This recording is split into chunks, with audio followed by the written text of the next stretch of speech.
सहनाववतु सहनौ भुनक्तु सह वीर्यं करवावहै तेजस्विनावधीतमस्तु मा विद्विषावहै। ॐ शान्ति शान्ति शान्तिः।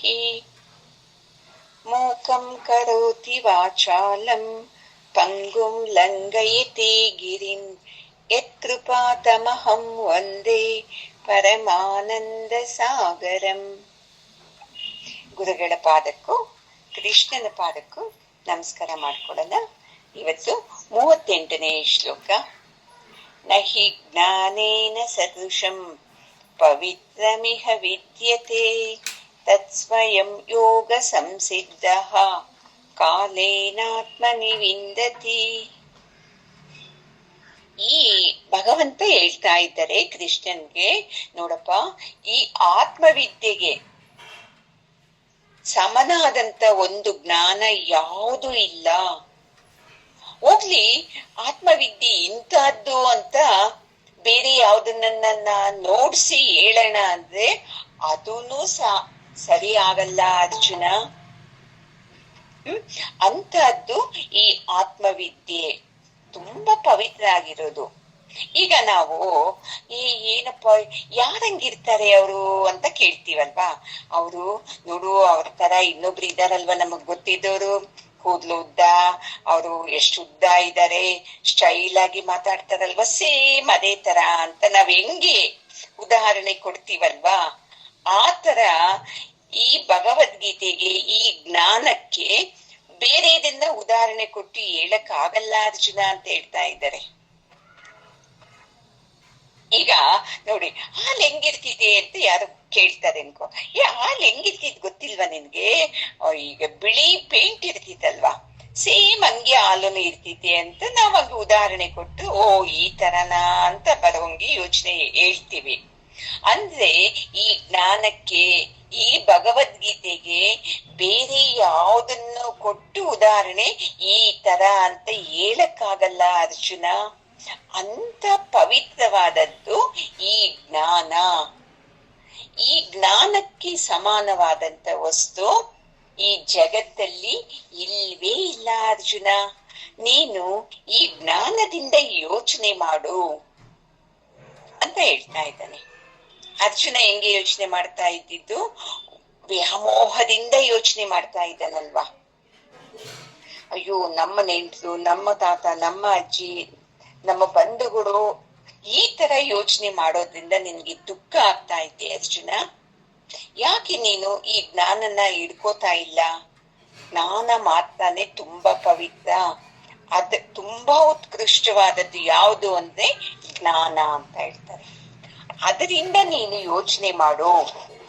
ಆವಾಗ ನಿನಗೆ ನಮ್ಮವರು ಇವ್ರನ್ನ ಸಾಯಿಸ್ತಾ ಇದ್ದೀನಿ, ಇವ್ರನ್ನ ಹೊಡಿತಾ ಇದ್ದೀನಿ, ನನ್ನಿಂದ ಇವ್ರು ಸತ್ತು ಹೋಗ್ತಾ ಇದ್ದಾರೆ ಅನ್ನೋದೆಲ್ಲ ನಿನ್ನ ಮನಸ್ಸಿಂದ ಬಿದ್ದು ಹೋಗ್ಬಿಡ್ತೈತೆ. ಇಲ್ಲ ಅಂದ್ರೆ ಏನಾಗುತ್ತೆ? ಮನಸ್ಸಲ್ಲಿ ಭಯ ಭಯ ಭಯ ಆಗ್ತಾ ಇರ್ತೈತೆ ಅಲ್ವಾ ಅಮ್ಮ? ನೋಡಿ, ನಾವೆಲ್ಲ ಹೋಗ್ತೀವಿ ಅನ್ಕೊಳ್ಳಿ, ಹೋಗ್ತಾ ಇರ್ಬೇಕಂದ್ರೆ ಎಡಗಡೆಯಿಂದ ಬೆಕ್ಕು ಬಂದ್ಬಿಡ್ತು, ಏನಾಗುತ್ತೆ ಮನ್ಸಲ್ಲಿ?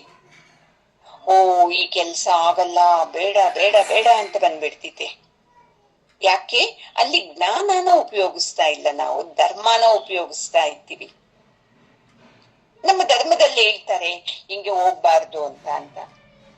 ನಾವು ಒಂದ್ಸಲ ಯಾವುದೋ ಒಂದು ಫಂಕ್ಷನ್ಗೆನೆ, ನಮ್ ಅನ್ನಪೂರ್ಣೇಶ್ವರಿ ಪೂಜೆ ಫಂಕ್ಷನ್ಗೆನೆ ಎಲ್ಲ ರೆಡಿಯಾಗಿ 3 ಜನ ಹೋಗ್ತಾ ಇದ್ದೀವಿ. ಇನ್ನೊಬ್ರು ಬರ್ಲೇ ಇಲ್ಲ, ಕಾಯ್ತಾ ಇದ್ದೀವಿ. ಏನಮ್ಮ ಇನ್ನೂ ಬಂದಿಲ್ಲ ಅಂತ. ಅವ್ರು ಬರ್ತಾ ಇದ್ದೀನಿ ಅಂತ ಹೇಳಿದ್ರು. ಮತ್ತೆ ಫೋನ್ ಮಾಡಿದಾಗ ಹೇಳ್ತಾರೆ, ಇಲ್ಲ ನಾನ್ ಬರಲ್ಲ ಅಂತ ಹೇಳ್ತಾರೆ. ಯಾಕೆ ಅಂದೆ, ಬಸ್ ಸ್ಟಾಪ್ ಅಲ್ಲಿ ಇದ್ದಾರೆ ಅವರು, ನಾವು ಈ ಕಡೆ ಇದ್ದೀವಿ, ಅವ್ರು ಆ ಕಡೆ ಇದ್ದಾರೆ. ಯಾಕೆ ಬರಲ್ಲ ಅಂದ್ರೆ, ಅಯ್ಯೋ ಯಾಕೆ ಅಂತಂದ್ರೆ ಯಾವತ್ತೂ ನನ್ ಚೊಕ್ಲಿ ಕಿತ್ತೋಗಿಲ್ಲ, ಈಗ ಬಸ್ ಸ್ಟಾಪ್ ಅಲ್ಲಿ ಬಂದೆ ಎಡುವುದೇ ನಾನು ಕಲ್ಲಿಗೆ, ಚೊಕ್ಲಿ ಕಿತ್ತೋಯ್ತು, ಇದು ಅಪಶಕುನ, ಬರಬಾರ್ದು, ಬಂದ್ರೆ ಇನ್ನು ಏನೇನೋ ಆಗುತ್ತೋ ಏನೋ, ಅದಕ್ಕೆ ನೀವೇ ಹೋಗಿ ಅಂತ ಹೇಳ್ಬಿಟ್ರು. ನೋಡಿ ಎಲ್ಲಿ ಮನಸ್ಸು ಹೆಂಗೈತೆ. ಸೌದೋದ್ಮೇಲೆ ಚೊಪ್ಲಿ ಕಿತ್ತೋಗುತ್ತೆ ಅಲ್ವಾ ಅಮ್ಮ? ಇಲ್ಲ ಒಳ್ಳೆ ಚೊಪ್ಲಿ ಇದ್ರೇನು ಹಂಗೆ ಕಲ್ಲಿಗೆ ಎಡುವುದಾಗ ಕಟ್ಟಾಗುತ್ತೆ. ಈ ತರ ಯೋಚನೆ ಮಾಡ್ದೆ, ಯಾವತ್ತೂ ಕಿತ್ತೋಗಿಲ್ಲ ನಂದು ಚೊಪ್ಲಿ, ಇವತ್ತೇ ಕಿತ್ತೋಯ್ತು. ನಾನು ಯಾವತ್ತೂ ಎಡವಿಲ್ಲ ನಾನು ಕಲ್ಲಿಗೆ, ಇವತ್ತು ಎಡವಿದ್ದೀನಿ, ಎರಡೂ ಅಪಶಕುನ ಆಯ್ತು. ಅದರಿಂದ ನಾನ್ ಮಾತ್ರ ಬರೋದಿಲ್ಲ, ನೀವ್ ಹೋಗ್ ಬನ್ನಿ, ಬಂದ್ರೆ ನನಗೇನನ್ನ ಆಗುತ್ತೆ ಅಂತ ಹೇಳ್ತಾರೆ. ನೋಡಿ, ಧರ್ಮನ ಇಲ್ಲಿ ಅಪ್ಲೈ ಮಾಡ್ತಾರೆ. ಯಾವಾಗ್ಲೂ ನಾವು ಇದು ಕರೆಕ್ಟು, ಇದು ನಮ್ಮ ಅಜ್ಜಿ ಹೇಳಿದ್ದು, ನಮ್ಮ ತಾತ ಹೇಳಿದ್ದು, ಹಿಂಗೇ ನಾವು ಜೀವನ ಮಾಡ್ತಾ ಇದ್ರೆ ನಾವು ಅರ್ಜುನನ್ ತರಾನೇ ಅಳಬೇಕಾಗುತ್ತೆ. ಪ್ರತಿಯೊಂದಕ್ಕೂ ನಾವು ಹಿಂಗಾದ್ರೆ ಹಿಂಗಾಗುತ್ತೆ ಅಂತ.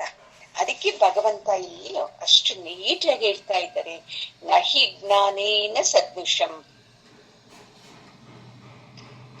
ಈ ತರ ನೀನ್ ಯೋಚನೆ ಮಾಡು ಅರ್ಜುನ. ಈಗ ಯುದ್ಧ ನಡೆದಾಗ ಒಳ್ಳೆಯವರು ಸತ್ತು ಹೋಗ್ತಾರೆ, ಕೆಟ್ಟವರು ಸತ್ತು ಹೋಗ್ತಾರೆ ಅಲ್ವಾ ಅಮ್ಮ? ಇಲ್ಲ ಭೂಕಂಪ ಆದಾಗ ಒಳ್ಳೆಯವರು ಉಳಿಬೇಕು ಅಂತ ಇದೆಯಾ, ಕೆಟ್ಟವರು ಸಾಯ್ಬೇಕು ಅಂತ ಇದೆಯಾ? ಏನು ಇಲ್ಲ, ಅದು ಎಲ್ಲಾ ಕಡೆನೂ ಇದೆ. ಈಗ ಕಾಡಿಗೆ ಬೆಂಕಿ ಬಿತ್ತು ಅಂದ್ರೆ ಶ್ರೀಗಂಧದ ಮರಗಳು ಉರಿಯೆಲ್ಲ, ಬೇರೆ ಮರಗಳೆಲ್ಲ ಉರಿದೋಗುತ್ತೆ ಅಂತನ? ಅಲ್ಲ, ಎಲ್ಲಾನು ನಾಶ ಆಗುತ್ತೆ. ಅದು ಒಳ್ಳೇದು ನಾಶ ಆಗುತ್ತೆ, ಕೆಟ್ಟದ್ದು ನಾಶ ಆಗುತ್ತೆ.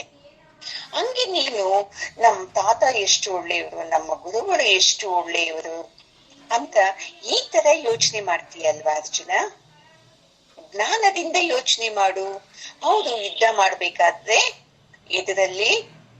ಎದುರ ಸೈನ್ಯದಲ್ಲಿ ಯಾರು ಇರ್ತಾರೋ ಅವರು ಸಾಯ್ಬೋದು, ನಮ್ಮ ಸೈನ್ಯದಲ್ಲೂ ಸಾಯ್ಬೋದು.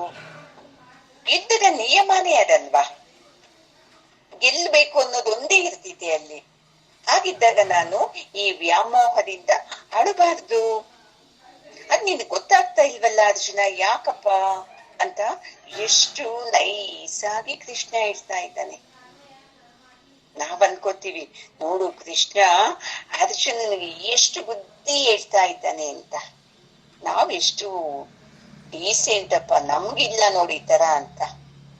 ಅಲ್ಲಿ ಯುದ್ಧರಂಗದಲ್ಲಿ ಅರ್ಜುನ ಹಂಗೆ ಯೋಚನೆ ಮಾಡ್ತಾ ಇದ್ದಾನೆ, ಇಲ್ಲಿ ನಾವು ಹೆಂಗೆ ಮಾಡ್ತೀವಿ? ಅಯ್ಯೋ ದೀಪ ಹಚ್ಚದೇ ಆರೋಯ್ತು, ಏನಾಗುತ್ತೋ ಏನು, ದೇವಸ್ಥಾನದಲ್ಲಿ ಹೋಗ್ತಾ ಇದ್ದೀನಿ, ಎಡಗಡೆ ಹೋಗ್ಬೇಕಾಗಿತ್ತು, ಬಲಗಡೆ ಹೋಗ್ಬೇಕಾಗಿತ್ತು, ಎಡಗಡೆಗೆ ಹೋಗ್ಬಿಟ್ಟಿ ಅಂತ ಹೇಳುದು. ಎಷ್ಟಿಲ್ಲ ನೀವು. ಜ್ಞಾನದಿಂದ ಮಾತ್ರ ಯೋಚನೆ ಮಾಡ್ಬೇಕು. ನಾವು ಜ್ಞಾನನ ಬಿಟ್ಟು ಈ ಧರ್ಮಗಳಿಂದ, ನಿಯಮಗಳಿಂದ ಈ ತರ ಯೋಚನೆ ಮಾಡಿದ್ರೆ ಅರ್ಜುನನ್ ತರಾನೇ ನಾವು ಅಷ್ಟೇ ಬಿದ್ದು ಹೊರಳಾಡ್ಬೇಕಾಗುತ್ತೆ ಅಲ್ವಾ ಅಮ್ಮ? ಒಬ್ರು ನೋಡಿ ಹೇಳ್ತಾ ಇದ್ರು ಕೌನ್ಸಿಲಿಂಗ್ ಮಾಡೋವಾಗ, ನೋಡಿ ನಾವಂತೂ ಮಾನ ಮರ್ಯಾದೆ ಇದಕ್ಕೆ ನಾವು ಬದುಕಿದ್ದವರು, ನಾವು ಅಂತ ವ್ಯಕ್ತಿಗಳು. ನಮ್ದು ಎಷ್ಟು ಸಂಪ್ರದಾಯ ಕುಟುಂಬ ಅಂದ್ರೆ ನಾವು ಒಂದು ಅಧರ್ಮದ ಕೆಲ್ಸನೂ ಮಾಡಲ್ಲ, ಧರ್ಮದ ಪ್ರಕಾರನೇ ನಾವು ಕೆಲ್ಸ ಮಾಡೋದು. ಅದಕ್ಕೆ ಅಪ್ಪ ನನ್ ಮಗ ಲವ್ ಮಾಡಿದ್ರೇನು ನಾನ್ ಮಾಡ್ಲಿಲ್ಲ ಮದ್ವೆ, ಯಾಕೆ ನಮ್ಮ ಜಾತಿ ಅಲ್ಲ ಅಂತ. ಅದಕ್ಕೆ ನಾವು ಅವನಿಗೆ ಹಠ ಮಾಡಿ ನೀನ್ ಮದ್ವೆ ಆದ್ರೆ ನಾವು ಆತ್ಮಹತ್ಯೆ ಮಾಡ್ಕೋತೀವಿ ಅಂತ ಹೇಳಿದ್ವಿ. ಅದಕ್ಕೆ ಅವನೇನ್ ಮಾಡ್ದ, ನಮ್ ಜಾತಿಯವ್ರನ್ನೇ ಮದ್ವೆ ಆದ. ಹೋಗ್ಲಿ ಚೆನ್ನಾಗಿದ್ದಾರಲ್ವಮ್ಮ ಅಂದ್ರೆ, ಏನ್ ಚೆನ್ನಾಗಿದ್ದಾರೋ ಏನೋ, ಅವನ ಹಣೆ ಬರ ಹಿಂಗಿದೆ, ಅವನ್ ಮಾಡ್ಕೊಂಡ್ ಬಂದಿದ್ದ ಕರ್ಮ, ಅವನ ಹೆಂಡತಿ ಸರಿ ಇಲ್ಲ ಅಂತ ಹೇಳ್ತಾರೆ. ನೋಡಿ ಎಲ್ಲಿ ಧರ್ಮ, ಯಾವ್ದು ಕರ್ಮ, ಯಾವುದು ಗೊತ್ತಿಲ್ಲ. ಒಬ್ಬರನ್ನೊಬ್ರು ಅರ್ಥ ಮಾಡ್ಕೊಂಡಿದ್ದಾರೆ, ಮದ್ವೆ ಆಗ್ಲಿ, ಆಶೀರ್ವಾದ ಮಾಡೋಣ ಅಂತ ಜ್ಞಾನ ಬಂದಿಲ್ಲ. ಮತ್ತೆ ನೀವು ತಿಳ್ಕೋಬೇಕು, ನಿಮಗೆ ಇದನ್ನ ನಾನು ಹೇಳ್ತಾ ಇಲ್ಲ, ವಿವರಿಸಿ ಹೇಳ್ತಾ ಇದ್ದೀನಿ ಜ್ಞಾನ ಅಂದ್ರೆ ಏನು ಅಂತ. ಅಲ್ಲಿ ಎಷ್ಟು ಚೆನ್ನಾಗಿ ಅರ್ಥ ಮಾಡ್ಕೊಂಡಿದ್ದವರು ಅವ್ರು ಬೇಡ ಅಂತೇಳಿ ಈಗ ನಮ್ಮದೇ ಜಾತಿ ಹುಡುಗಿನ ತಂದಿದ್ದೀವಿ, ಮದ್ವೆ ಮಾಡಿದ್ದೀವಿ ಅಂದ್ರೆ ಜಗಳ ಆಡ್ತಾಳೆ, ಏನೇನೋ ಮಾಡ್ತಾಳೆ, ನಮ್ಗೆ ಊಟ ಕೊಡಲ್ಲ ಅಂದ್ರೇನು ಒಂದು ನೆಮ್ಮದಿಯಮ್ಮ, ನಾವು ಜಾತಿ ಕೆಟ್ಟೋಗಿಲ್ಲ ಅಂತ ಹೇಳ್ತಾರೆ. ಜಾತಿ ಕೆಟ್ಟಿಲ್ಲ, ದಿವಸ ಇಷ್ಟು ಅಳ್ತಾ ಇದ್ದೀರಲ್ವಾ, ಏನ್ ಮಾಡಕ್ಕಾಗುತ್ತೆ, ನಮ್ ಕರ್ಮ ಅಂತ ಹೇಳ್ತಾರೆ. ಈ ತರ ನಾವೇನ್ ಮಾಡ್ತಾ ಇದ್ದೀವಿ, ಜ್ಞಾನದಿಂದ ನೋಡ್ತಾ ಇಲ್ಲ, ವ್ಯಾಮೋಹದಿಂದ. ನನ್ನ ಜಾತಿ, ನನ್ನ ಧರ್ಮ, ನನ್ನ ಕುಲ, ಈ ಈ ಬುದ್ಧಿಯಿಂದ ಅರ್ಜುನನ್ ತರಾನೇ ನಾವು ಯೋಚನೆ ಮಾಡಿ ನಾವು ಮನೆಯಲ್ಲಿ ಜಗಳ ಮಾಡ್ತೀವಿ. ಅರ್ಜುನ ವ್ಯಾಮೋಹದಿಂದ ಅಲ್ಲಿ ಜಗಳ ಮಾಡ್ತಾ ಇಲ್ಲ, ಯುದ್ಧ ಮಾಡ್ತಾ ಅವನೇ. ಅದಕ್ಕೆ ಭಗವಂತ ಹೇಳ್ತಾ ಇದ್ದಾರೆ, ಈ ಜ್ಞಾನದಿಂದ ಯೋಚನೆ ಮಾಡಿದಾಗ ಇವು ಯಾವ ನಿನಗೆ ಸತ್ಯ ಅನ್ಸಲ್ಲ. ಯಾವಾಗ ಇದು ಯಾವುದು ಸತ್ಯ ಅನ್ಸಲ್ವೋ ಅವನೇನ್ ಮಾಡ್ತಾನೆ ಗೊತ್ತಾ, ಯೋಗ ಸಿದ್ಧಿನ ಪಡಿತಾನೆ, ಅವನ್ ಮಾತ್ರ ಆನಂದ ಪಡಿತಾನೆ. ಯಾರು ಜ್ಞಾನವಂತರೋ ಅವರು ಮಾತ್ರ ಆನಂದವಾಗಿರಕ್ಕೆ ಸಾಧ್ಯ ಆಗುತ್ತೆ. ಯಾರು ಜ್ಞಾನ ಬಿಟ್ಟು ಈ ಮೂಢನಂಬಿಕೆಗಳಲ್ಲಿ ಇದೇ ಸತ್ಯ ಅಂತ ಇರ್ತಾರೆ ನೋಡಿ, ಅವರು ಮಾತ್ರ ಆನಂದವಾಗಿರಕ್ಕೆ ಸಾಧ್ಯ ಇಲ್ಲ. ಅರ್ಜುನ, ಯೋಚನೆ ಮಾಡು, ನೀನು ಯೋಚನೆ ಮಾಡಿ ನೀನು ಯುದ್ಧನ ಮಾಡು. ನಾನ್ ಮಾಡೋದಿಲ್ಲ ಅಂದ್ರೆ ಅದು ನಿನ್ನಿಷ್ಟ ಅಂತ ಹೇಳ್ತಾನೆ. ಮೊದಲೇ ನಿನಗ್ ಬರ್ಬೇಕಾಗಿತ್ತಲ್ವಾ ಯೋಚನೆ. ಅವರು 5 ಹಳ್ಳಿ ಕೊಡು ಅಂತ ನೀವ್ ನನ್ನ ಕೈಯಲ್ಲೇ ಹೇಳಿ ಕಳಿಸಿದ್ರಿ. ನಾನು ಕೇಳ್ದೆ, ಅವರು ಕೊನೆಗೆ ನಿಮ್ಮ ಅಣ್ಣ ಏನ್ ಹೇಳಿದ್ರು, 1 ಹಳ್ಳಿಯನ್ನ ಕೊಡು ಅಂತ ಕೇಳು ಅಂದ. ಅವರು ಒಂದನ್ನೂ ಕೊಡಲ್ಲ ಅಂತಂದಾಗ ನೀವೇನ್ ಮಾಡಿದ್ದೆ ಅವಾಗ? ಅದ್ ಹೆಂಗೆ ಕೊಡಲ್ಲ ನೋಡ್ತೀನಿ, ನಾನು ಯುದ್ಧ ಮಾಡ್ತೀವಿ ಅಂತ ನೀನೇ ಬಂದು ನನ್ನ ಸಾರಥಿಯಾಗಿ ಕೇಳ್ಕೊಂಡಿದ್ಯಾ, ಬಾಪ ನನ್ ಕಡೆ ಇರು ಅಂತ ಹೇಳಿ.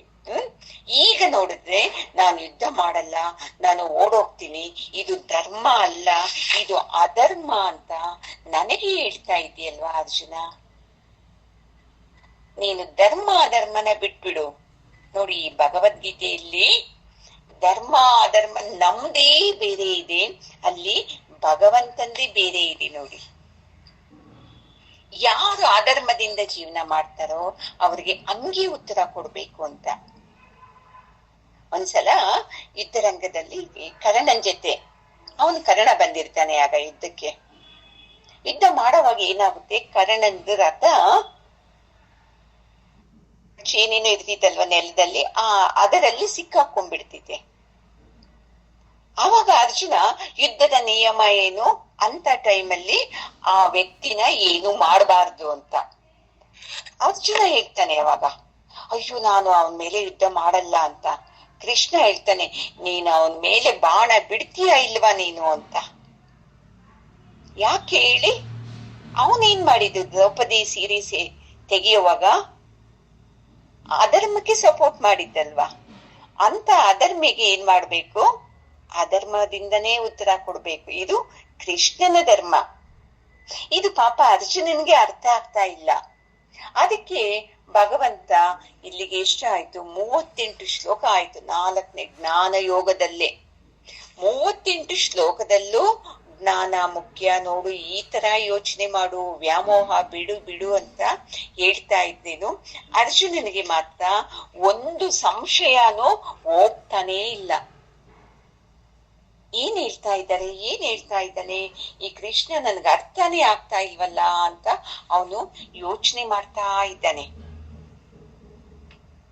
ಯಾವಾಗ್ಲೂ ಅಷ್ಟೇ ನೋಡಿ, ಯಾವಾಗ ನಾವು ಜ್ಞಾನದಿಂದ ಯೋಚನೆ ಮಾಡ್ತೀವಲ್ವಾ, ಅವಾಗ ನಮ್ಮಲ್ಲಿ ಅಜ್ಞಾನದಿಂದ ಹಿಡಿದಿಟ್ಕೊಂಡಿರ್ತೀವಲ್ವಾ, ಅವೆಲ್ಲ ಬಿದ್ದೋಗುತ್ತೆ. ಯಾವಾಗ ವಿಚಾರದಿಂದ ನಾವು ಯೋಚನೆ ಮಾಡ್ತೀವಲ್ವಾ, ವಿಚಾರದಿಂದ ಯೋಚನೆ ಮಾಡಿದ ತಕ್ಷಣ ಏನಾಗುತ್ತೆ, ನಾವು ಅಜ್ಞಾನದಿಂದ ಹಿಡ್ಕೊಂಡಿದ್ದು ಹೆಂಗೆ ಬಿದ್ದೋಗ್ತಿದೆ, ಅವಾಗ ಆನಂದ ಸಿಗುತ್ತೆ. ಅದಕ್ಕೆ ಏನ್ ಚೆನ್ನಾಗಿ ಹೇಳ್ತಾರೆ ನೋಡಿ, ಈಗ ಕಟ್ಟಿಗೆಗಳೆಲ್ಲ ಹಾಕ್ಬಿಟ್ಟು ಬೆಂಕಿ ಇಟ್ಬಿಡ್ತೀವಿ. ಅದು ಎಷ್ಟು ಕಟ್ಟಿಗೆಯನ್ನ ಆಗ್ಲಿ ಆ ಬೆಂಕಿ ಏನ್ ಮಾಡ್ತಿದೆ, ನಾಶ ಮಾಡ್ಬಿಡ್ತಿದೆ ಅಲ್ವಾ. ಅದೇ ತರ ಅರ್ಜುನ, ಈ ಜ್ಞಾನದಿಂದ ನೀನು ಜೀವನ ಮಾಡು. ಇದರಿಂದ ಏನಾಗುತ್ತೆ ಗೊತ್ತಾ, ನಿನ್ನ ಕರ್ಮಗಳಿದೆ ನೋಡು, ಎಷ್ಟಿದೆ ಕರ್ಮ ನಮ್ದು, ಇನ್ ಸ್ವಲ್ಪ ಇದೆ ಅಷ್ಟೇ ಅಲ್ವಾ ಅಂತೀವಲ್ವಾ ನಾವು. ಜನ್ಮಗಳಿಂದ ಇದ್ದಂತ ಕರ್ಮ ಅಳತೆ ಮಾಡಕ್ಕಾಗಲ್ಲ, ಅಷ್ಟಿರ್ತೈತೆ. ಆ ಎಲ್ಲ ಕರ್ಮನು ಈ ಜ್ಞಾನ ಅನ್ನೋದು ನಾಶ ಮಾಡ್ತಿದೆ. ನಮ್ದು ಏನಾಗ್ತಾ ಇದೆ, ಪ್ರತಿ ಜನ್ಮದಲ್ಲೂ ಇನ್ನಷ್ಟು ಕರ್ಮಗಳು ಅನ್ನೋ ಕಟ್ಟಿಗೆನ ಕೂಡಿ ಇಡ್ತಾ ಇದ್ದೀವಿ ನಾವು. ಹೆಂಗೆ ಕೂಡಿ ಇಡ್ತಾ ಇದ್ದೀವಿ? ಈ ವ್ಯಾಮೋಹದಿಂದ, ಪ್ರೀತಿಯಿಂದ, ಇದು ಸರಿ, ಇದು ತಪ್ಪು, ಇದು ಧರ್ಮ, ಇದು ಅಧರ್ಮ, ಇದನ್ನ ನಾನು ಮಾಡ್ತಾ ಇದ್ದೀನಿ, ನನ್ನಿಂದ ಆಗ್ತಾ ಇದೆ, ನನಗ ಅದು ಬೇಕು, ಇದು ಬೇಕು. ನೋಡಿ ಎಷ್ಟೊಂದು ಲಿಸ್ಟ್ ಇದೆ ನಮ್ದು. ಈ ಅಜ್ಞಾನದ ಲಿಸ್ಟ್ ಇದೆಲ್ಲಾನು. ಈ ಅಜ್ಞಾನದಿಂದ ಇದೆಲ್ಲಾ ಕರ್ಮಗಳನ್ನ ನಾವು ಕಟ್ಟಿ ಕಟ್ಟಿ, ಹೆಂಗೆ ಸೌದೆಗಳನ್ನೆಲ್ಲ ಮೂಟೆ ಕಟ್ಟಿ ಕಟ್ಟಿ ಇಡ್ತಾರೆ ನೋಡಿ ಹಳ್ಳಿಗಳಲ್ಲಿ, ಅದೇ ತರ ನಾವು ಕರ್ಮಗಳನ್ನೆಲ್ಲ ಗಂಟಾಗ್ತಾ ಇದ್ದೀವಿ. ಒಂದ್ಸಲ ಶ್ರೀರಾಮ ಕೇಳ್ತಾನಂತೆ ಅವ್ರ ಗುರುಗಳಿಗೆ, ಹೌದು ನಮ್ಗೆ ಪುನರ್ಜನ್ಮ ಇದೆಯಾ, ನಮ್ಮ ಕರ್ಮಗಳೆಲ್ಲ ಇದೆಯಾ ಅಂತ. ಆವಾಗ ಅವ್ರ ಗುರುಗಳು ಕರ್ಕೊಂಡು ಹೋಗ್ತಾರಂತೆ ಪಕ್ಕದಲ್ಲಿ, ಆಶ್ರಮದಿಂದ ಹೊರಗಡೆ ಬಂದು, ಇದೇನಿದು ಅಂದಾಗ, ಇದು ಹಿಮಾಲಯ ಪರ್ವತ ಅಂತ ಹೇಳ್ತಾರಂತೆ. ಹಿಮಾಲಯ ಪರ್ವತ ಚಿಕ್ಕದ ದೊಡ್ಡದ ಅಂದಾಗ ರಾಮ ಹೇಳ್ತಾನೆ, ಏನ್ ಗುರುಗಳು ಈ ತರ ಹೇಳ್ತೀರಾ, ಇದನ್ನ ಅಳತೆ ಮಾಡಕ್ಕೆ ಆಗಲ್ವಲ್ಲ ಅಂದ್ರೆ, ಮನುಷ್ಯನ ಕರ್ಮಗಳು ಇಷ್ಟು ದೊಡ್ಡದಾಗಿದೆ, ಜನ್ಮ ಜನ್ಮದಿಂದ ಇಷ್ಟು ಜನ್ಮಗಳು ತಗೊಂಡಿದ್ದಾನೆ, ಅಷ್ಟು ಜನ್ಮದ ಕರ್ಮಗಳು ಇದಕ್ಕಿಂತ ದೊಡ್ಡದಾಗಿ ಇರ್ತಿದೆ ರಾಮ ಅಂತ. ಭಯ ಆಗುತ್ತಲ್ವಾ, ಏನಪ್ಪಾ ಇಂಥದೆಲ್ಲ ಹೇಳ್ತಾರೆ ಈ ಗುರುಗಳು ಅಂತ. ಗುರುಗಳದ ಉದ್ದೇಶ ಏನ್ ಗೊತ್ತಾ? ಭಯ ಪಡೋದು ಅಲ್ಲ, ಭಯ ಇರೋದನ್ನ ತೆಗೆದುಹಾಕೋದು ಗುರುಗಳ ಉದ್ದೇಶ. ಅದಕ್ಕೆ ಅದ್ ಹೆಂಗೆ ನಾಶ ಆಗುತ್ತೆ ಅಂದ್ರೆ, ನೀನ್ ಎಷ್ಟು ಪೂಜೆಗಳನ್ನ ಮಾಡಿದ್ರೇನು ನಾಶ ಆಗಲ್ಲ, ನೀನ್ ಎಷ್ಟು ಪುಣ್ಯಕ್ಷೇತ್ರ ಹೋಗಿ ಬಂದ್ರೇನು ನಾಶ ಆಗಲ್ಲ, ಎಷ್ಟು ದಾನ ಧರ್ಮ ಮಾಡಿದ್ರೇನು ನಿಮ್ಮ ಕರ್ಮ ಒಂದು ಕೂದಲಿನಷ್ಟು ನಾಶ ಆಗಲ್ಲ. ಮತ್ತೆ ಏನ್ ಸಿಕ್ಕುತ್ತೆ ಅಂದ್ರೆ ಪುಣ್ಯ ಸಿಕ್ಕುತ್ತೆ. ಪುಣ್ಯದಿಂದ ನಿನ್ನ ಕರ್ಮ ನಾಶ ಆಗಲ್ಲ, ಜ್ಞಾನದಿಂದ ನಿನ್ನ ಕರ್ಮ ನಾಶ ಆಗುತ್ತೆ. ಅದೇ ಈ ಕರ್ಮ ಇದೆಲ್ಲ ಗಂಟು ಗಂಟು ಎಲ್ಲಿದೆ? ಮನಸ್ಸಲ್ಲಿ. ಮನಸ್ಸಿಂದ ಅಲ್ವಾ ನಾವು ಯೋಚನೆ ಮಾಡೋದು, ಆಸೆ ಪಡೋದು. ಆಸೆಯಿಂದ ಏನ್ ಮಾಡ್ತೀವಿ? ಆಸೆಗಳು ತೀರ್ಸ್ಕೊಳ್ಳೋದಕ್ಕೆ ಕರ್ಮಗಳನ್ನ ಮಾಡ್ತೀವಿ. ಆಸೆಗಳು ತೀರುತ್ತೆ ಈ ಜನ್ಮದಲ್ಲಿ, ಮತ್ತೆ ಎಷ್ಟೊಂದು ಹಂಗೆ ಇಟ್ಕೊಂಡಿರ್ತೀವಿ ನಾವು ಕಾರಣ ಶರೀರದಲ್ಲಿ ಸೂಕ್ಷ್ಮವಾಗಿ. ಆ ಆಸೆಗಳು ತೀರ್ಸ್ಕೊಳ್ಳೋದಿಕ್ಕೆ ಇನ್ನೊಂದು ಜನ್ಮಕ್ಕೆ ಬರ್ತೀವಿ, ಅಲ್ಲೂ ಸ್ವಲ್ಪ ತೀರ್ಸ್ಕೊತೀವಿ. ಹಿಂಗೇ ಪ್ರಯಾಣ ಮಾಡ್ತಾನೇ ಇದ್ದೀವಿ. ಅರ್ಜುನ, ನೀನ್ ಯೋಚನೆ ಮಾಡು, ಈ ಜ್ಞಾನದಿಂದ ಇಂಥ ಪ್ರಯಾಣಗಳನ್ನ ನಿಲ್ಲಿಸಬಹುದು. ಪ್ರತಿ ಜನ್ಮ ತಗೊಳ್ಳೋದು ನಿಲ್ಲಿಸ್ಬೋದು. ಯಾಕೆ ಗೊತ್ತಾ? ಈ ಜ್ಞಾನ ಏನ್ ಮಾಡ್ತಿದೆ? ನಮ್ಮ ಕರ್ಮಗಳನ್ನ ನಾಶ ಮಾಡುತ್ತೆ, ಮತ್ತೆ ಹೊಸ ಕರ್ಮಗಳನ್ನು ಮಾಡದಂತೆ ಕಾಪಾಡ್ತಿದೆ ಅಂತ. ಏನ್ ಹೊಸ ಕರ್ಮ? ನಾವ್ ಏನು ಕೆಲ್ಸ ಮಾಡ್ತಾ ಇದ್ದೀವೋ, ಇದ್ ಮೊದಲಾಗಿದ್ರೆ ನಾವೇನ್ ಹೇಳ್ತಾ ಇದ್ದಿದ್ದು? ನನ್ನಿಂದ ಆಗ್ತಾ ಇದೆ, ನಾನು ಮಾಡ್ತಾ ಇರೋದು ಅಂತ ನಾವು ಮಾಡ್ತಾ ಇದ್ದಿದ್ದು. ಈ ಜ್ಞಾನದಿಂದ ಏನ್ ಗೊತ್ತಾಯ್ತು? ಆ ಪರಮಾತ್ಮ ನನ್ನಿಂದ ಮಾಡಿಸ್ತಾ ಇದ್ದಾನೆ, ನಂದು ಏನು ಇಲ್ಲ ಅಂತ ಬಂತು ನೋಡಿ. ಇದು ಜ್ಞಾನ. ಒಳ್ಳೇದಾದ್ರೇನು ಆ ಪರಮಾತ್ಮ ಅವನ ದಯೆಯಿಂದ ಆಗಿದ್ದು, ಕೆಟ್ಟದ್ದು ಇದು ಅವನ ನಿರ್ಣಯದಂತೆ ಆಗಿದ್ದು. ಯಾರು ಈ ತರ ಎಲ್ಲ ಕೆಲಸವನ್ನ, ಎಲ್ಲ ಕರ್ಮವನ್ನ ಫಲ ಅಪೇಕ್ಷೆ ಬಿಟ್ಟು ಕರ್ಮಯೋಗವಾಗಿ ಮಾಡ್ತಾರೆ ನೋಡಿ, ಅವರಿಗೆ ಜನ್ಮಗಳು ಕಡಿಮೆ ಆಗ್ತಾ ಬರುತ್ತೆ. ಯಾಕಂದ್ರೆ ಏನು ಆಸೆ ಇಲ್ವಲ್ಲ, ಆಸೆಗಳಿಂದಾನೇ ಅಲ್ವಾ ಜನ್ಮ ತಗೋತಾ ಇರೋದು ನಾವು. ಆಸೆಗಳಲ್ಲಿದ್ದಾಗ ಜನ್ಮ ಇಲ್ಲ, ಪುನರಪಿ ಮರಣಮಿಲ್ಲ, ಪುನರಪಿ ಜನನಮೂ ಇಲ್ಲ. ಅದಕ್ಕೆ ಈ ಜ್ಞಾನನ ನೀನೇನ್ ಮಾಡ್ಬೇಕು ಅರ್ಜುನ? ನೀನ್ ಇಟ್ಕೊಂಡ್ಬಿಡು. ಈ ಜ್ಞಾನದಿಂದ ನೀನ್ ಯೋಚನೆ ಮಾಡಿ ನೀನು ಯುದ್ಧ ಮಾಡು. ಆವಾಗ ನಿನಗೆ ಈ ಪಾಪ ಪ್ರಜ್ಞೆ ಬರೋದೇ ಇಲ್ಲ. ಅಯ್ಯೋ, ನಾನು ಇದನ್ನ ಸಾಯಿಸ್ಬಿಟ್ಟೆ ಅಲ್ವಾ, ನನಗೆ ಏನಾಗುತ್ತೋ ಏನೋ ಅಂತ ಇದೆಯಲ್ವಾ ಅವನ್ಗೆ ಪಾಪ ಪ್ರಜ್ಞೆ. ಅದನ್ನ ತೆಗೆಯೋದಿಕ್ಕೆ ಭಗವಂತ ಈ ಶ್ಲೋಕದಲ್ಲಿ ಅವನಿಗೆ ಹೇಳ್ತಾ ಇದ್ದಾರೆ, ಈ ಪವಿತ್ರತರ ವಸ್ತು ಮಾತ್ರ ನೀನ್ ಹಿಡ್ಕೊಂಡ್ಬಿಡು. ಅವಾಗ ಏನಾಗುತ್ತೆ? ನೀನು ಮುಂದೆ ಮುಂದೆ ಹೋಗ್ಬೋದು. ಈಗ ನೋಡಿ, ಪರಮಹಂಸರು, ರಮಣ ಮಹರ್ಷಿರು, ಅವ್ರೇನಿಲ್ಲ, ಒಂದು ಜನ್ಮದಲ್ಲೇ ಇದನ್ನ ಮುಗಿಸ್ಬಿಟ್ರು. ಯಾಕಂದ್ರೆ ಜನ್ಮ ಜನ್ಮಗಳಿಂದ ಅವರು ತಯಾರಾಗಿ ಬಂದಿದ್ದಾರೆ. ನಾವು ಮಾತ್ರ ಏನ್ ಮಾಡ್ಬೇಕು, ಈಗ ತಿಳ್ಕೊತಾ ಇದ್ದೀವಲ್ವಾ ಭಗವದ್ಗೀತೆನ, ನಿಧಾನ ಆಗ್ಬೋದು, ಪ್ರಾಕ್ಟೀಸ್ ಮಾಡೋಣ ಅಲ್ವಾ, ತಪ್ಪೇನಿಲ್ಲ. ಈ ತರ ಮಾಡ್ತಾ ಮಾಡ್ತಾ ಬಂದಾಗ ಮಾತ್ರ ನಾವು ಈ ಕರ್ಮದ ಗಂಟನ್ನ ನಾಶ ಮಾಡಬಹುದು. ಅರ್ಜುನ, ಏನಿದು ನಾನಂದ್ರೆ ಯಾರು, ಈ ಒಂದು ಪ್ರಶ್ನೆ ನಿಮ್ಗೆ ಬಂದ್ಬಿಡ್ತು ಅಂದ್ರೆ ಸಾಕು ನೋಡಿ, ನೀವ್ ಎಲ್ಲಿದ್ದೀರಾ, ಕರ್ಮವನ್ನ ನಾಶ ಮಾಡ್ಕೊಳ್ಳೋ ಕಡೆ ಇದ್ದೀರಾ ಅಂತ ಭಗವಂತ ಹೇಳ್ತಾ ಇದ್ದಾನೆ. 39ನೇ ಶ್ಲೋಕ.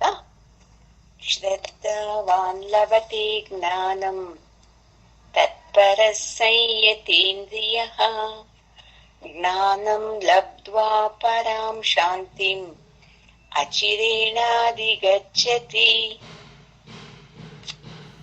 ಯಾರು ಈ ಜ್ಞಾನದಲ್ಲಿ ಶ್ರದ್ಧೆ ಇಟ್ಟಿರ್ತಾನೆ ನೋಡಿ, ಅವನಿಗೆ ಅತ್ಯಂತ ಆನಂದ ಸಿಕ್ಕುತ್ತೆ ಅಂತ ಹೇಳ್ತಾ ಇದ್ದಾರೆ. ಸಿಕ್ಕುತ್ತೆ ಇಲ್ವಾ? ಅಯ್ಯೋ, ಇದಕ್ಕೆ ಮೊದಲು ನೀವೇ ತಗೊಳ್ಳಿ ನಿಮ್ಮ ಸಂಸಾರದ್ದೇ. ಏನ್ ಸ್ವಲ್ಪ ಹೆಚ್ಚು ಕಮ್ಮಿ ಆಯ್ತು, ಪೂಜೆ ಮಾಡುವಾಗ ಎಡಗಡೆ ಹೂ ಬಿತ್ತು, ಎಷ್ಟು ಜನ ಹೇಳಿದ್ದಾರೆ ಕೌನ್ಸಿಲಿಂಗ್ ಅಲ್ಲಿ ನನಗೆ. ಅದಕ್ಕೆ ನಮ್ಮ ಮನೆಯಲ್ಲಿ ಸಮಸ್ಯೆ ಶುರುವಾಯ್ತು ಅಂತ. ಮತ್ತೆ ಅವರೇ ಹೇಳಿದ್ದಾರೆ 2 ವರ್ಷ ಆದ್ಮೇಲೆ, ಅಮ್ಮ ಈ ಸತ್ಸಂಗದಿಂದ ನಮ್ಮ ಮೂಢನಂಬಿಕೆಗಳೆಲ್ಲ ಹೋಯ್ತು, ಆನಂದವಾಗಿದ್ದೀವಿ ಅಂತ. ನೋಡಿ, ಯಾಕೆ ಅಂತಂದ್ರೆ ಶ್ರದ್ಧೆ ಇತ್ತು ಅವ್ರಿಗೆ.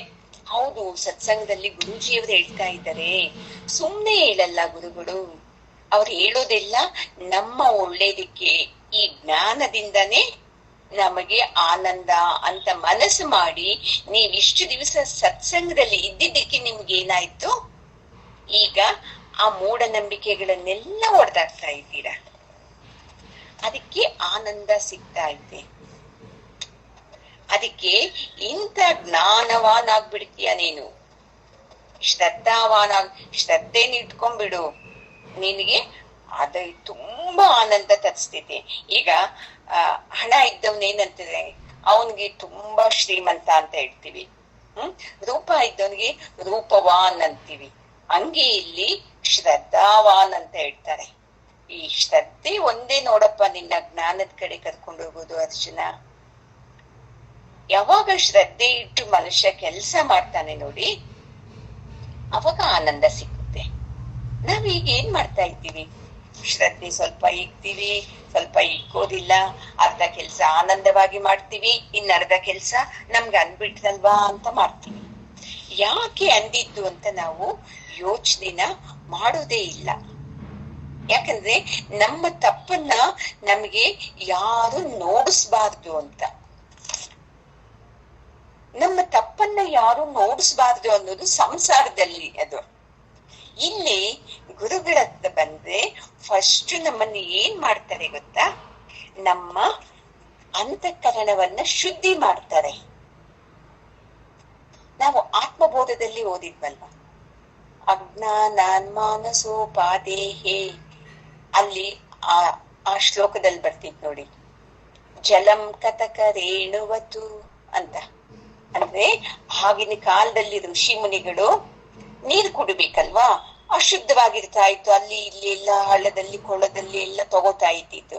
ಅವಾಗ ಅವರು ಒಂದು ಚಿಲ್ಲಿ ಬೀಜ ಅಂತ ಅದನ್ನ ನೀರಲ್ಲಿ ಹಾಕಿದ್ರೆ ಅದು ಕೆಲವೇ ಸೆಕೆಂಡ್ಗಳಲ್ಲಿ ಅಶುದ್ಧತೆ ಎಲ್ಲ ಕೆಳಗಡೆ ತಗೊಂಡು ಹೋಗ್ಬಿಡ್ತಾ ಇತ್ತು, ತಾನೂ ನೀರಾಗಿ ಕನ್ವರ್ಟ್ ಆಗ್ತಾ ಇತ್ತು, ಅದನ್ನ ನೀರು ಕುಡಿತಾ ಇತ್ತು. ಅದೇ ತರ ಇಲ್ಲೂ ಅಷ್ಟೇ ಈ ಜ್ಞಾನ ಏನ್ ಮಾಡ್ತಿದ್ದೆ, ಯಾರು ಶ್ರದ್ಧೆ ಇಟ್ಕೊಂಡಿರ್ತಾನೆ ನೋಡಿ, ಶ್ರದ್ಧಾವಾನ್, ಶ್ರದ್ಧೆ ಇದ್ದವನಿಗೆ ಈ ಜ್ಞಾನ ಏನಾಗುತ್ತೆ, ಅವನ ಅಂತಃಕರಣವನ್ನ ಶುದ್ಧಿ ಮಾಡ್ತಿದ್ದೆ. ಶುದ್ಧಿ ಹೋಗಿ ಅಶ್ರದ್ಧೆ ಎಲ್ಲ ಹೋಗ್ಬಿಡ್ತಿದ್ದೆ. ನಮ್ದು ಇದೆ ಅಲ್ವಾ ಅಜ್ಞಾನ, ಎಷ್ಟಿಲ್ಲ ನಾವು ಇಟ್ಕೊಂಡಿರೋದು, ಇದು ಕರೆಕ್ಟ್, ಇದು ತಪ್ಪು, ಇದು ಹೋಗ್ಬೇಡ, ಇದು ಮಾಡ್ಬೇಡ. ಈಗ ಹೇಳಿದ್ನಲ್ವ ನಾನು, ಒಬ್ಬಮ್ಮ ಚೊಕ್ಲಿ ಎಡವಿ ನಾನ್ ಬರಲ್ಲ, ನನ್ಗೆ ಏನೋ ಆಗ್ಬಿಡ್ತಿದ್ದೆ, ಇಂಥದ್ದು ನಮ್ ಜೀವನದಲ್ಲೂ ಇದೆ. ಅವರೊಬ್ಬರೇ ಅಲ್ಲ, ಇಂಥ ಅಜ್ಞಾನ ಎಲ್ಲ ಹೋಗ್ಬಿಡ್ತಿದ್ದೆ. ಅಜ್ಞಾನ ಹೋದ್ಮೇಲೆ ಇನ್ನೇನ್ ಇರ್ತಿದೆ, ಆನಂದ ಒಂದೇ ಅಲ್ವಾ ಇರೋದು. ಈ ಆನಂದದ ಕಡೆ ನೀನು ಬರ್ಬೇಕು ಅರ್ಜುನ. ಇನ್ನು ನೀನು ಎಲ್ಲಿದ್ದೀಯ? ನೀನು ಅಜ್ಞಾನದಲ್ಲಿ, ವ್ಯಾಮೋಹದಲ್ಲೇ ಇದ್ದೀಯಾ. ಅದರಿಂದ ನಿನಗೆ ಆನಂದ ಸಿಕ್ಕಲ್ಲಪ್ಪ. ನೀನು ಅದಕ್ಕೆ ಏನ್ ಮಾಡ್ಬೇಕು? ನೀನು ಈ ಶಾಸ್ತ್ರ, ಈಗ ನಾನು ಹೇಳ್ತಾ ಇದ್ದೀನಲ್ವಾ, ಈ ಭಗವದ್ಗೀತೆ, ಇದ್ರ ಕಡೆ ನೀನು ಮನಸ್ಸು ಕೊಡು. ಇಲ್ಲ ಅಂದ್ರೆ ತತ್ಪರ ಸಂಯತೇಂದ್ರಿಯ ಅಂತ ಹೇಳ್ಬಿಟ್ಟ. ನೀನು ಈ ಶಾಸ್ತ್ರದ ಕಡೆ ನೀನು ಮನಸ್ಸು ಕೊಡದೆ ಈ ಪೂಜೆ, ಆ ವ್ರತ, ಆ ಪುಣ್ಯ ಕ್ಷೇತ್ರ ಅಂತ ನೀನ್ ಅಲ್ಲೇ ಕೊಚ್ಚಿ ಹೋಗ್ತಾ ಇದ್ದೀಯ. ಚೆನ್ನಾಗಿ ತಿಳ್ಕೊ ಅಂತ ಹೇಳ್ತಾ ಇದ್ದಾರೆ. ಈ ಪೂಜೆ ಪುನಸ್ಕಾರಗಳು, ಈ ದಾನ ಧರ್ಮಗಳೇ ಮುಖ್ಯ ಅಲ್ಲ. ಮತ್ತೆ ಅದ್ ಯಾಕೆ ಮಾಡಬಾರ್ದ ಅಂದ್ರೆ, ನೀನು ಮಾಡು. ಏನಂತ ಮಾಡ್ತಾ ಇದ್ಯಾ? ಪೂಜೆ ಮಾಡ್ತಾ ಇರೋದು ನನ್ನ ಒಳ್ಳೇದಕ್ಕೆ, ಪುನಸ್ಕಾರಗಳು, ದಾನ ಧರ್ಮ ಇವೆಲ್ಲ ನನಗೆ ಒಳ್ಳೇದಾಗ್ಲಿ ಆಗ್ಲಿ ಆಗ್ಲಿ ಅಂತ ಮಾಡ್ತಾ ಇದ್ದೀಯಲ್ವಾ. ಇನ್ನಷ್ಟು ಕರ್ಮಗಳೇ ಕಟ್ಕೋತಾ ಇದ್ದೀಯಲ್ವಾ. ಅಲ್ಲಿ ತತ್ಪರ ಬರಲ್ಲ ನಿನಗೆ. ಯಾವಾಗ ಬರ್ತೈತಿ? ಈ ಜ್ಞಾನದಿಂದ ಯೋಚನೆ ಮಾಡಿದಾಗ ನಿನಗೆ ಏನಂತ ಬರ್ತೈತೆ? ನನ್ನ ಆನಂದಕ್ಕೆ ನಾನು ಮಾಡೋದು ಪರಮಾತ್ಮ ನಿನಗೆ ಅಂತ ಬರ್ತೈತೆ. ಅಲ್ಲಿ ಅಪೇಕ್ಷೆ ಏನು ಇರಲ್ಲ. ಆವಾಗ ನಿನಗೆ ಅಲ್ಲಿ ಪುಣ್ಯನೂ ಬರಲ್ಲ, ಪಾಪನೂ ಬರಲ್ಲ. ಇದನ್ನ ನೀನ್ ಮಾಡ್ತಾ ಇಲ್ಲ ಅರ್ಜುನ ಅಂತ ಅಲ್ಲಿ ಅರ್ಜುನನ ನಿಮಿತ್ತ ಮಾಡ್ಕೊಂಡು ನಮಗೆ ಹೇಳ್ತಾ ಇದ್ದಾರೆ. ಯಾಕೆಮ್ಮ ಸತ್ಸಂಗಕ್ಕೆ ಇನ್ನೂ ಲೇಟ್ ಆಗ್ಲಿಲ್ಲ ಅಂದ್ರೆ, ಅಯ್ಯೋ ಶುಕ್ರವಾರ ಅಲ್ವಾ, ಪೂಜೆ ಮಾಡ್ಬೇಕಲ್ವಾ, ಕಲಶ ತೊಡಿಬೇಕಲ್ವಾ. ನನಗೆ ಎಷ್ಟು ನಗು ಬರ್ತಿದೆ. ಅವತ್ತು ಗುರು ಪೂರ್ಣಿಮೆ ಇದೆ, ಅವ್ರ ಮನೆಯಲ್ಲಿ ಕ್ಲಾಸ್ ಮಾಡಿ ಪೂಜೆ ಮಾಡ್ತಾ ಇದ್ದೀವಿ. ಒಬ್ಬಮ್ಮ ಬೇಗ ಮಾಡಿ, ಪೂಜೆನ ಬೇಗ ಮಾಡಿ, ನಾನ್ ದೇವಸ್ಥಾನಕ್ಕೆ ಹೋಗ್ಬೇಕು, ಮೊದಲ ಪೂಜೆ ನಂದೇ ಆಗ್ಬೇಕು ಅಂತ. ನೋಡಿ ಅಜ್ಞಾನ. ತತ್ಪರತೆ ಎಲ್ಲಿದೆ? ಹೊರಗಡೆ ಇದೆ ತತ್ಪರತೆ. ಈ ಶಾಸ್ತ್ರ ಚಿಂತನೆ ಮಾಡ್ತಾ ಇದ್ದೀನಲ್ವಾ, ಇದರ ಮುಂದೆ ಯಾವುದೇ ಪೂಜೆ, ಯಜ್ಞ, ಹೋಮ, ಹವನ, ದಾನ, ಧರ್ಮ ಯಾವುದು ಸಮ ಅಲ್ಲ. ಈ ಜ್ಞಾನದ ಮುಂದೆ ಅದು ಕೂದಲಿನ ಸಮ. ಚೆನ್ನಾಗಿ ತಿಳ್ಕೊಳ್ಳಿ. ಈ ಪಾಠ, ಈ ಶ್ಲೋಕ ನಿಮ್ಮ ಮನಸ್ಸಿಗೆ ಹೋಯ್ತು ಅಂತಂದ್ರೆ, ಸಂಸಾರನ ಬಿಟ್ಟು ಏನ್ ಅದು ಮಾಡು, ಇದು ಮಾಡು, ಅದು ಮಾಡು, ಇದರಲ್ಲೇ ಸಿಕ್ಕಾಕೊಂಡು ಒದ್ದಾಡ್ತಾ ಇದ್ದೀರಲ್ವಾ, ಅದರಿಂದ ಹೊರಗಡೆ ಬರ್ತೀವಿ. ಈ ಅಜ್ಞಾನದಿಂದ ಹೊರಗಡೆ ಬಂದಾಗ ನೋಡಿ ಎಂತ ಆನಂದ ಇರ್ತಿದೆ. ನೀವ್ ಯಾಕೆ ಎಲ್ಲ ಗುರೂಜಿ ಪ್ರತಿ ವರ್ಷ ಹೇಳ್ತಾರಲ್ವಾ, ನೀವು ಅನ್ನಪೂರ್ಣೇಶ್ವರಿ ಪೂಜೆನ ಅಕರ್ಮದಲ್ಲಿ ಮಾಡಿ, ಅಮ್ಮನೇ ಮಾಡಿಸ್ಕೊತಾ ಇದ್ದಾಳೆ, ನಾನೇನು ಅಲ್ಲ, ಇದೇನು ನಾವು ಮಾಡ್ತಾ ಇದ್ದಿದ್ದು. ಅದಕ್ಕೆ ನಮ್ಗೆ ಇಷ್ಟು ಆನಂದ ಸಿಗ್ತಾ ಇದ್ದಿದ್ದು. ಇಲ್ಲ ಅಂದಿದ್ರೆ ಎಷ್ಟು ಜಗಳ ಆಡ್ಬೇಕಾಗಿತ್ತು. ನನ್ನಿಂದ ಈ ಪೂಜೆ ಅಂತ ಅನ್ನೋದು, ಇನ್ನೊಬ್ರು ಇಲ್ಲ ನಾನ್ ತುಂಬಾ ಕೆಲಸ ಮಾಡ್ದೆ ಅನ್ನೋದು. ಯಾವತ್ತಾದ್ರೂ ಬಂದಿದೆಯೇ ನಮ್ ನಡುವೆ ಇಂಥದ್ದು ಮಾತು? ಇಲ್ಲ, ನಾವೇನು ಮಾಡಿಲ್ಲಪ್ಪ. ಎಲ್ಲ ಗುರುಗಳು ಮಾಡಿಸಿದ್ದು, ಎಲ್ಲ ಅನ್ನಪೂರ್ಣೇಶ್ವರಿ ಮಾಡಿಸಿದ್ದು. ಹೆಂಗೆ ಬಂತು ಇದು ಭಾವ?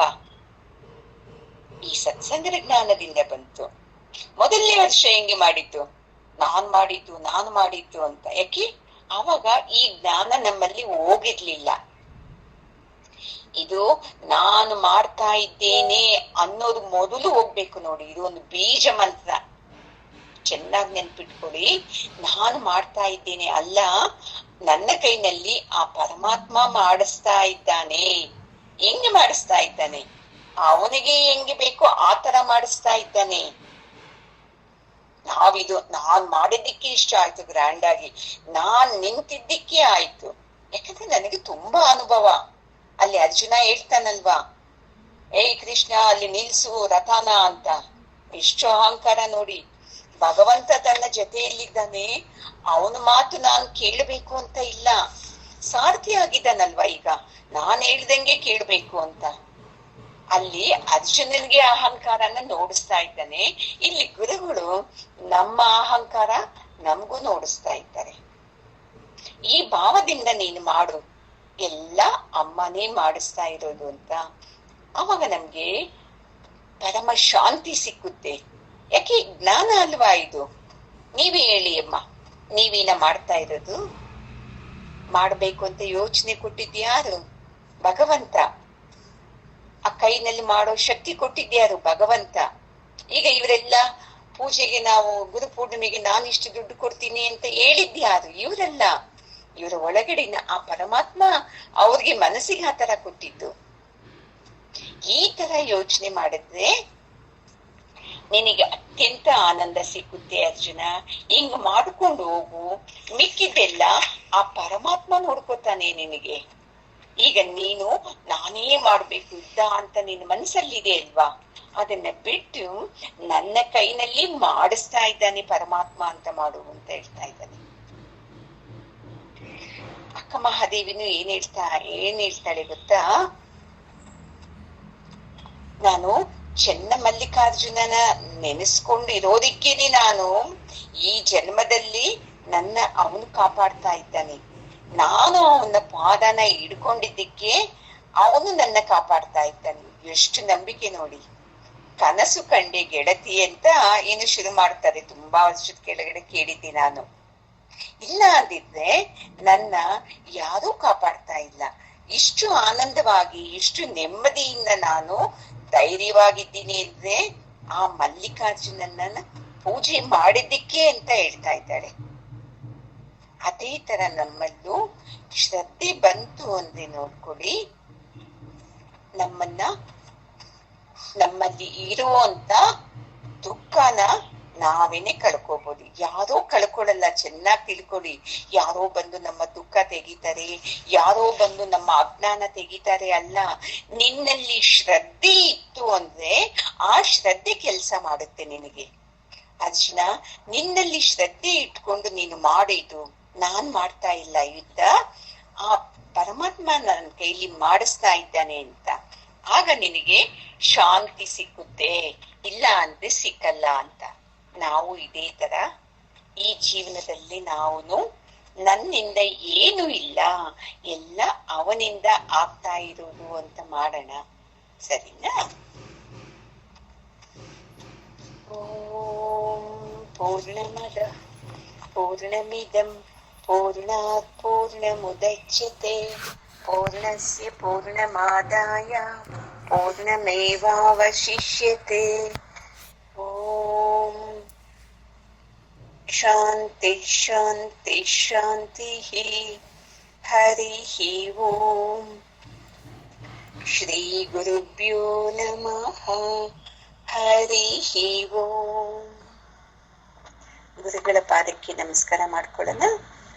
ಜಗದ್ಗುರು ಕೃಷ್ಣನ ಪಾದಕ್ಕೂ ನಮಸ್ಕಾರ ಮಾಡ್ಕೊಳ್ಳೋಣ.